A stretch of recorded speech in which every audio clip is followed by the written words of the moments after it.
क्या आप जानते हैं ऋषि शुक के जन्म की कहानी? सुखदेव व्यास ऋषि के पुत्र थे जिन्होंने महाभारत एवं पुराणों की रचना की थी। कहते हैं कि उनका सर तोते का था। इसे प्रतीक के रूप में लिया जा सकता है। तोते की विशेषता है कि मनुष्य के साथ में वह मनुष्य की बोली सीख जाते हैं और जो सुनते हैं उसी को हूबहू दोहरा सकते हैं। प्राचीन काल में श्रुति परंपरा प्रचलित थी। ग्रंथ रचे जाते थे, ज्ञान एवं अनुभव उनमें पिरोए जाते थे और उनकी शुद्धता बनाए रखने के लिए, मिलावट से बचने के लिए और गलत हाथों में जाने से बचाने के उद्देश्य से उन्हें कुछ चुने हुए शिष्यों को मूल रूप से अच्छी तरह से तोते की तरह रटा दिया जाता था।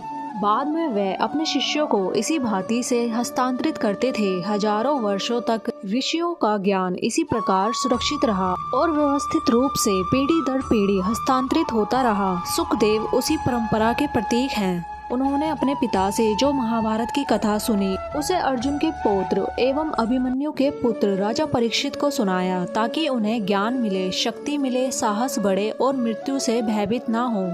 उनकी माता का नाम पिंजला बताया जाता है। वह व्यास के अयोनिज पुत्र थे, यानी वह जो गर्भ से पैदा नहीं हुआ हो या असामान्य तरीके से पैदा हुआ हो। कहा जाता है कि एक बार शिव पार्वती को अमर कथा सुना रहे थे। इसी बीच उन्हें नींद का झोंका आया और वह सो गई। वहीं एक तोता भी बैठा उस कथा को सुन रहा था। वह बीच में बोलने लगा।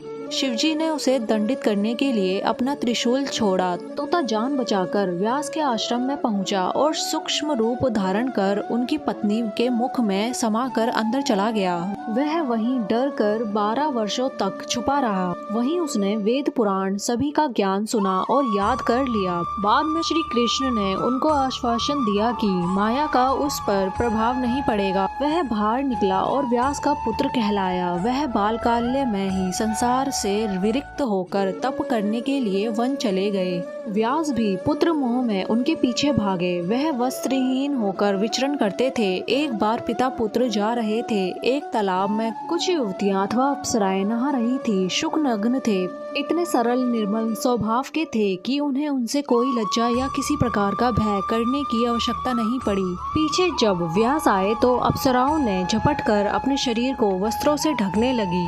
तब व्यास को बहुत आश्चर्य हुआ। एक अन्य कथा के अनुसार उनका जन्म यज्ञ के लिए अग्नि उत्पन्न करने वाली लकड़ियों से हुआ था।